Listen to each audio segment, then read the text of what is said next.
Sah,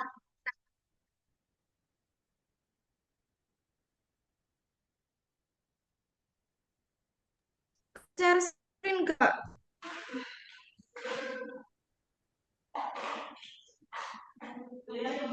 Baik, Sah. Share screen gak? Ada, Sa. Udah. Hmm.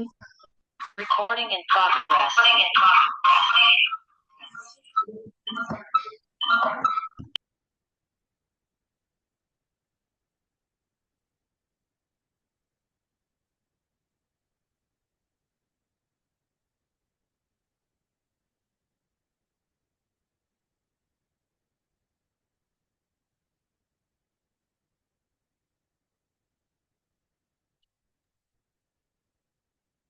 Assalamualaikum warahmatullahi wabarakatuh.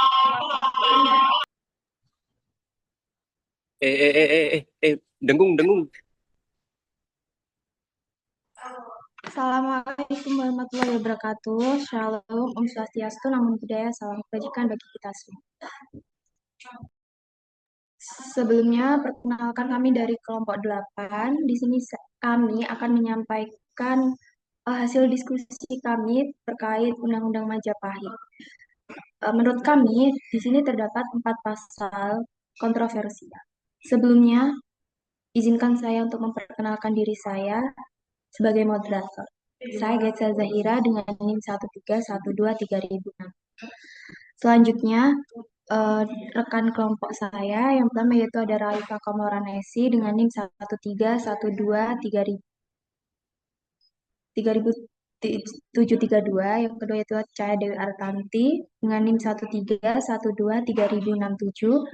Yang selanjutnya itu ada Tiara Eka dengan NIM 13123.083. Yang terakhir yaitu ada Anastasia Tiffany dengan NIM 13123.066. Selanjutnya akan dijelaskan oleh Raifa Kemoranesi. Eh, di sini saya ingin membahas tentang pasal 55 yang menurut saya sangat kontroversial.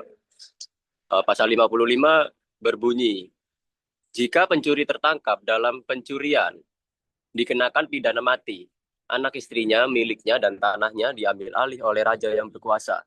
Jika pencuri itu mempunyai hamba atau kaula laki-laki dan perempuan, hamba itu tidak diambil alih oleh raja yang berkuasa, tetapi dibebaskan dari segala utangnya kepada pencuri yang bersangkutan. Nah, di sini yang ingin saya bahas itu berdasarkan pasal 28G ayat 1 Undang-Undang Dasar 1945 yang berbunyi, setiap orang berhak atas perlindungan diri pribadi, keluarga, kehormatan, martabat, dan harta benda yang di bawah kekuasaannya, serta berhak atas rasa aman dan perlindungan dari ancaman, ketakutan untuk berbuat atau tidak berbuat sesuatu yang merupakan hak asasi. Nah, dalam pasal 55 PUU Majapahit, hukuman mati untuk kasus pencurian ini dianggap terlalu kejam dan tidak sebanding dengan tindakan pidana yang dilakukan. Pencurian sering dilatar belakangi oleh faktor ekonomi seperti kemiskinan atau ketidakadilan sosial. Alih-alih menyelesaikan akar masalah, hukuman mati justru menghilangkan nyawa seseorang tanpa kesempatan untuk memperbaiki diri. Pasal ini tidak hanya menghukum pelaku, tetapi juga keluarga yang tidak terlibat dalam kejahatan. Pengambil alihan istri, anak, milik, dan tanah oleh raja yang merupakan bentuk hukuman kolektif yang tidak adil. Hukum yang baik seharusnya memberikan kesempatan bagi pelaku kejahatan untuk memperbaiki diri dan kembali menjadi anggota masyarakat yang produktif. Hukuman mati serta perampasan hak keluarga justru menghilangkan kemungkinan hidup sosial dan tidak menyelesaikan masalah kriminalitas secara berkelanjutan.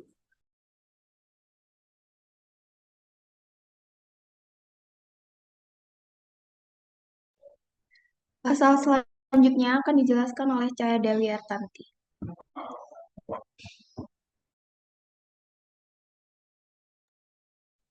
Pasal yang kita soroti selanjutnya adalah pasal 188 yang berbunyi, jika setelah lama kawin dan dari perkawinan itu lahirlah anak, maka bapak yang berhak atas anak itu, ibunya tidak mempunyai hak atas anaknya.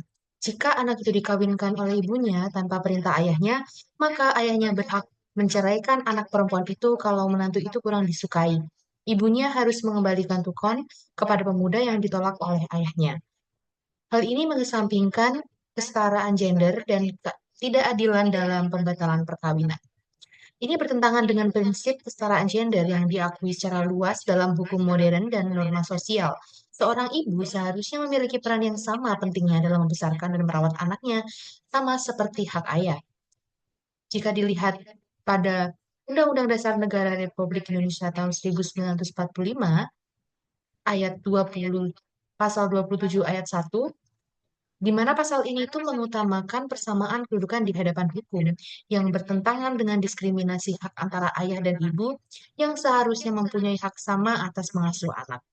Selanjutnya, memberikan hak mutlak kepada ayah untuk menceraikan anak perempuannya tanpa mempertimbangkan persetujuan dari sang anak adalah alasan yang tidak sah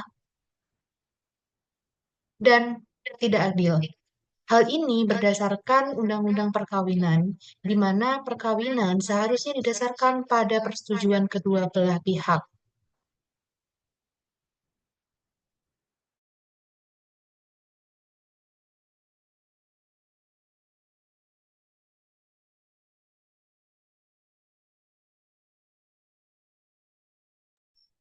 Pasal selanjutnya akan disampaikan oleh Tiara Eka.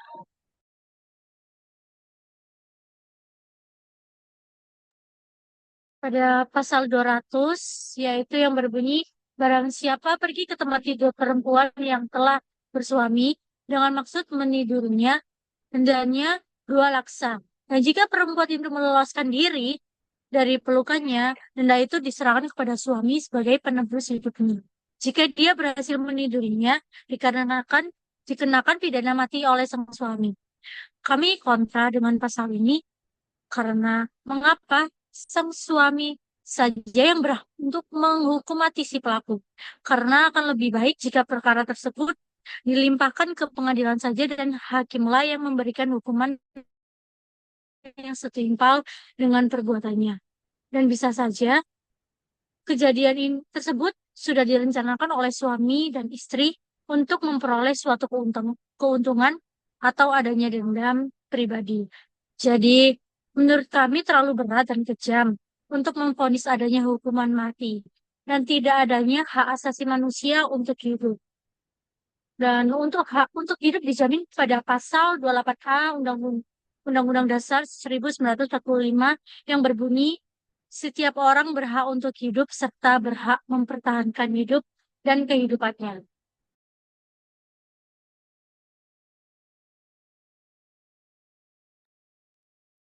Pasal selanjutnya akan dijelaskan oleh Anastasia Tufani.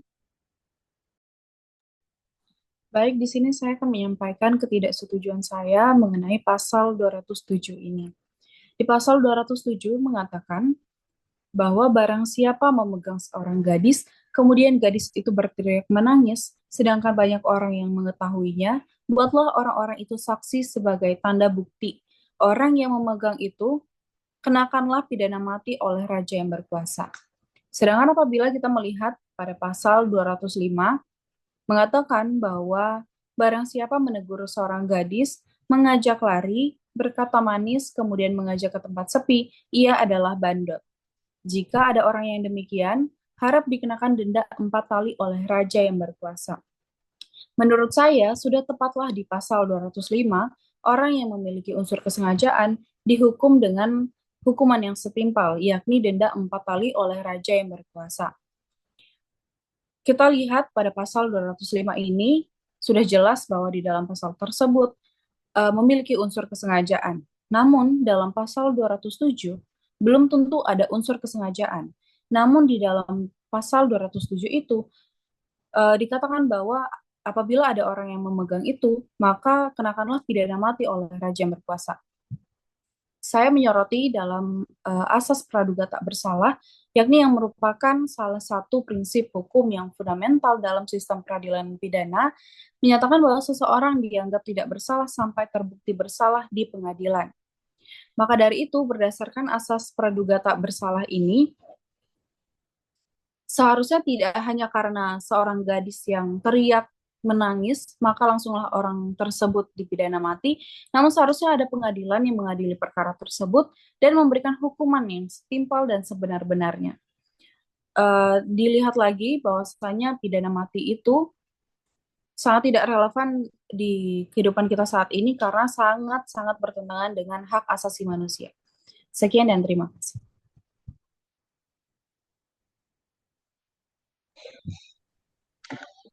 Sekian dari hasil yang kami diskusikan terkait Undang-Undang Majapahit. Selebihnya terima kasih. Mohon maaf bila ada kesalahan saat kami menyampaikan.